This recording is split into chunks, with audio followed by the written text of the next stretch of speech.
Hello, fans of Let's Talk Chicago Bears. I'm back. I'm back for my second show. Preseason, of course. We're in the preseason still, so there's not a lot today to discuss as far as stats and how people did. But next week, we will be talking real football because the first preseason game is Saturday at Soldier Field, and it is noon Central Standard Time. Then we're going to have some talking to do. You know what I mean?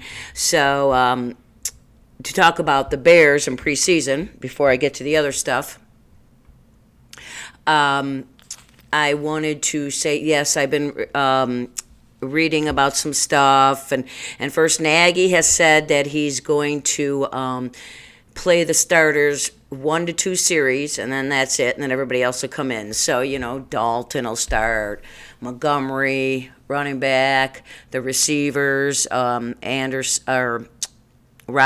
and Mr. Mooney, tight end Cole Kmet, and obviously defense, Mack, Hicks,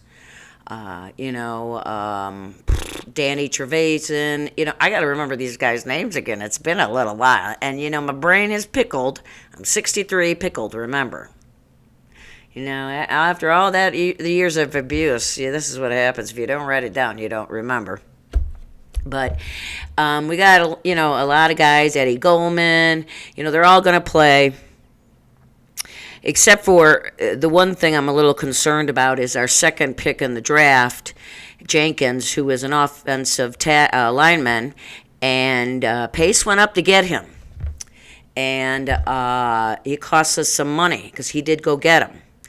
And he should have gone in the first round, this guy, Jenkins, but because of his injuries, and he's always injuries, and he had a bad back, he dropped to the second round. So I'm just hoping he's not one of these guys that is going to be, hurt all the time and never plays, because that costs us money. And it happened to the Bears in the 90s. And I apologize. I should have looked up the guy's name. I just thought about it now when we're talking about it. I hadn't even thought about it ahead of time. But we drafted a lineman in the first round, and he turned out to be a bust. He was hurt all the time. I mean, it was bad.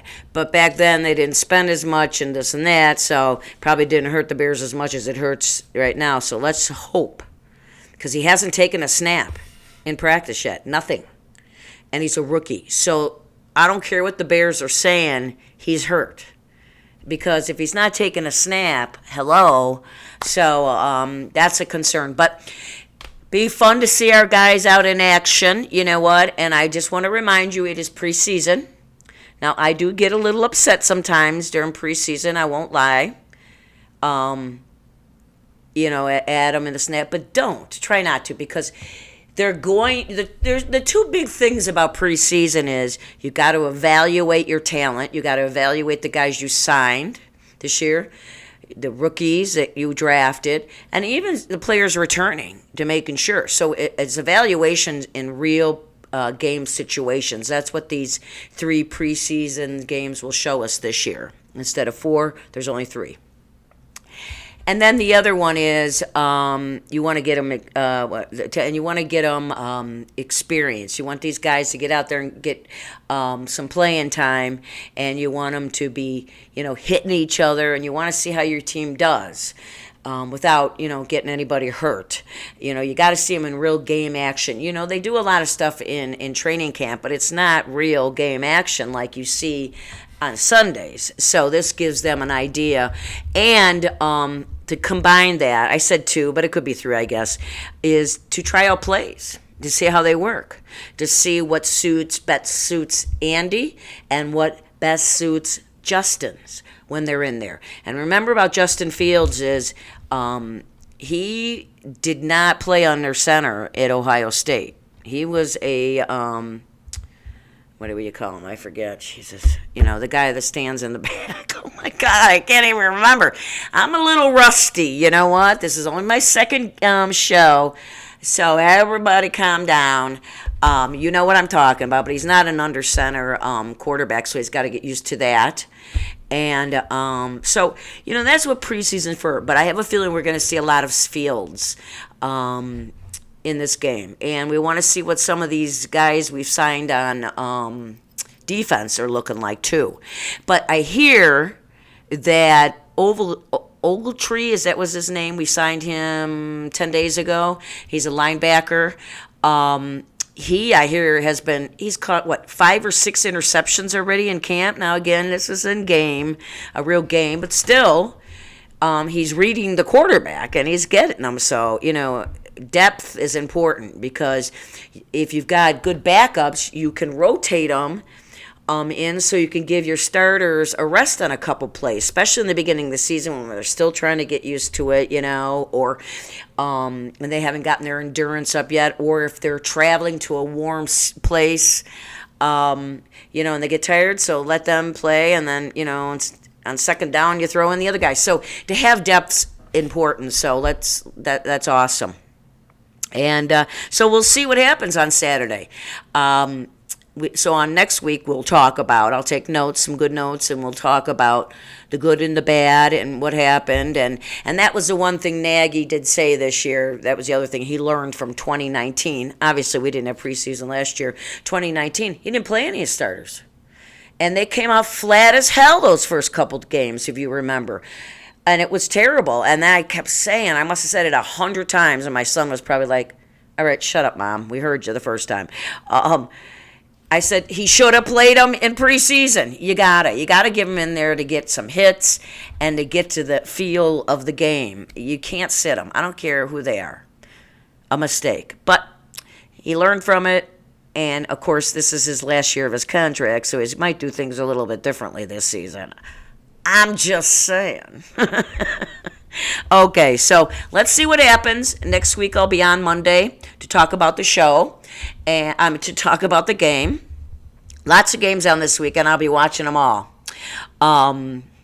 So let's. Oh yes, and Mr. Mooney, our wide receiver, I have been reading fantastic things about him. They say his route running has improved incredibly. Apparently, he studied a lot in the offseason. So, in my opinion, this is one of the reasons they didn't give Allen Robinson his extended deal, because his contract's up. They franchised him this year, tagged him, so he can't go anywhere.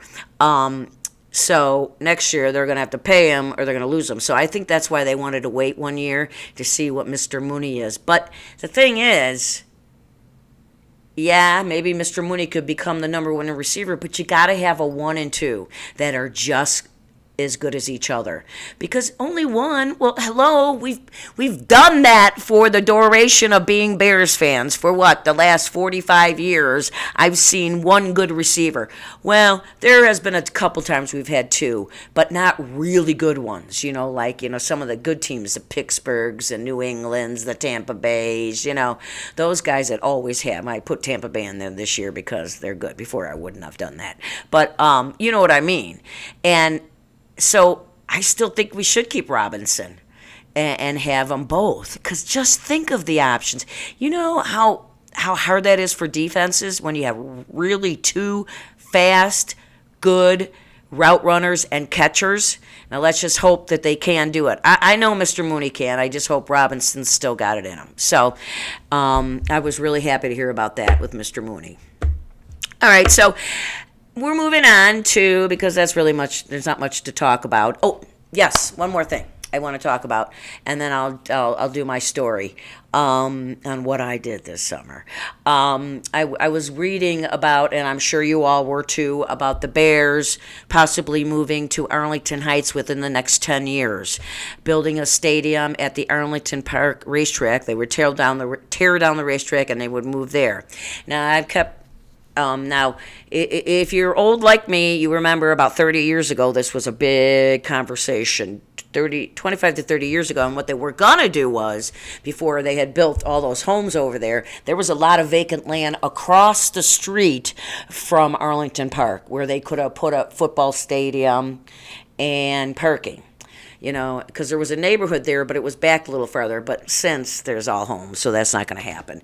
But they talked about that for a long, long time, and it just didn't go well. I don't know what happened, probably because of their stupid contract, like they have now. I forget, it's like a 10-year, they got 10 years left on this contract, because if you're not aware of it, the Bears do not own their own stadium. It belongs to Chicago, the city of Chicago, which is stupid because most teams own their own stadium. So, and if the Bears, so the Arlington Park racetrack has been sold, and it's to a new owner. The old family doesn't own it anymore. I don't even know if it's open this year. But regardless, the owner has been working with the Bears to co-own it together, and he's agreed to do that. Now, I think the Bears agreed to do that, but I'm not sure if I heard that right. And I also read that the Arlington Heights board approved the sale and the Bears doing this. So we'll see if it happens. And the thing is, people say, but people can't stay in Chicago. There's no really great places to stay in Arlington Heights. And I'm like, okay, clearly you haven't been to Arlington Park. Remember, I'm from Illinois, and I grew up in Prospect Heights. And then when I got married, we moved to Lake Villa eventually and lived there for 30-something years. So I lived at Arlington Park when I was a kid. So I know a lot about Arlington Park because my dad was a huge horse person, and I told you that before. And the original Arlington Park burnt down in the 80s, and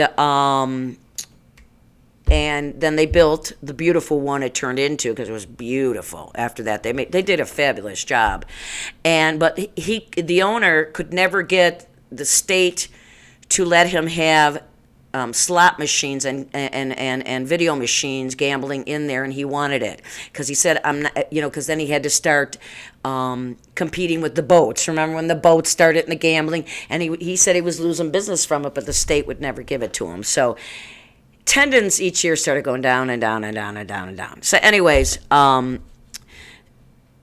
so it would be perfect because there's a train that lets off right there, right in front of the racetrack.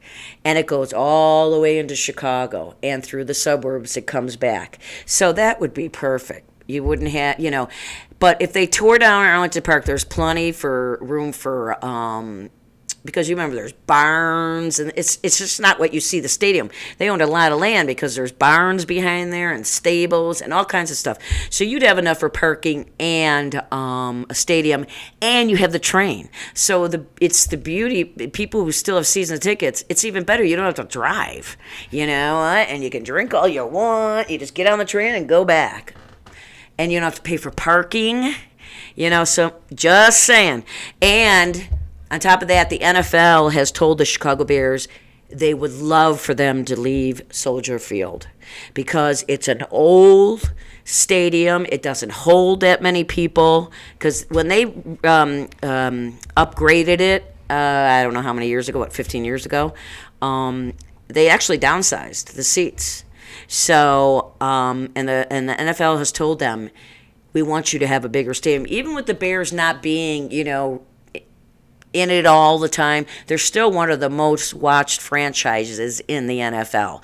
And the NFL higher up said, yeah, you get a new stadium with a roof. Well, I say it has to be retractable, because the only way I'd want the roof closed is to get us a Super Bowl. But I wouldn't want the roof closed when it's snowing, so I don't know how that would work. But if you don't put a roof on, you're not getting a Super Bowl. That is just how it is. But the NFL wants them to. And you know what?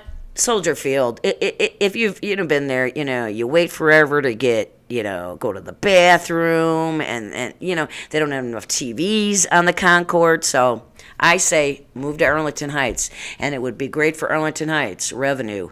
And Chicago wouldn't lose that much more. They just wouldn't, because people would still stay in Chicago. So it's a win-win for both towns.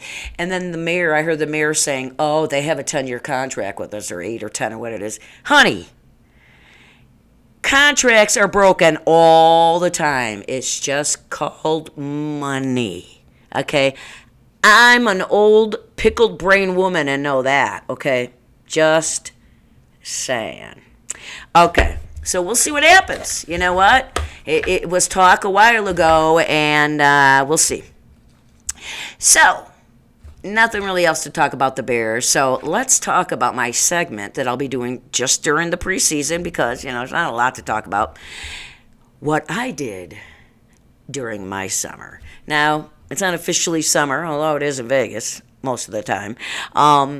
It's from like the last time I talked to you in April for the draft till now. Okay, so, but still, like when you went back to school when you were in grade school, what did you do over the summer? You all had to stand up and talk about it. So I got some funny, I don't know if they're really funny, but they're fun, lets you know what I'm doing.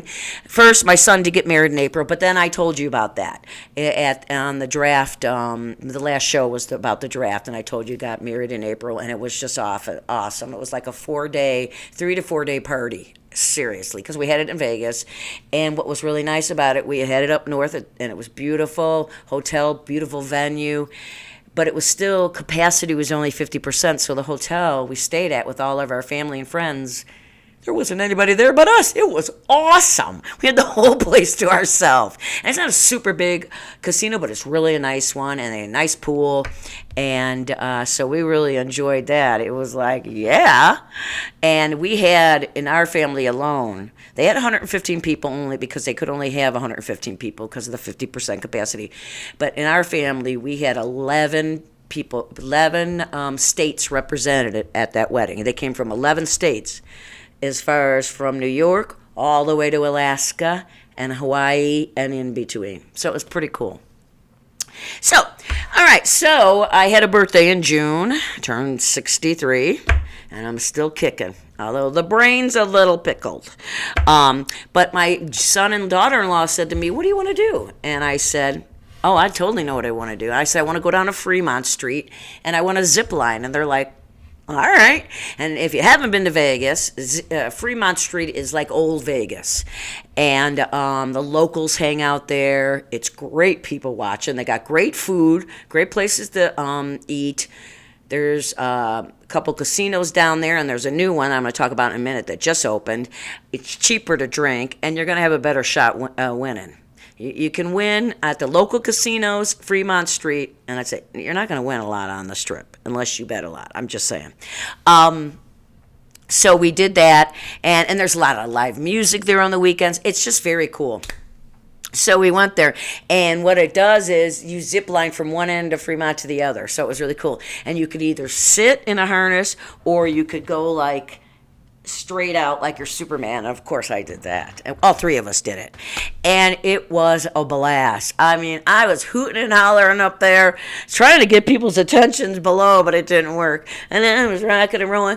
But one thing is, they did not tell you that it comes to an abrupt stop before you get to the landing on the other end. So, I'm just like, hey, and I'm shouting to my son because we went in a row, and all of a sudden it abruptly stopped, and I'm like, ah! It was pretty funny. It freaked me the you-know-what out.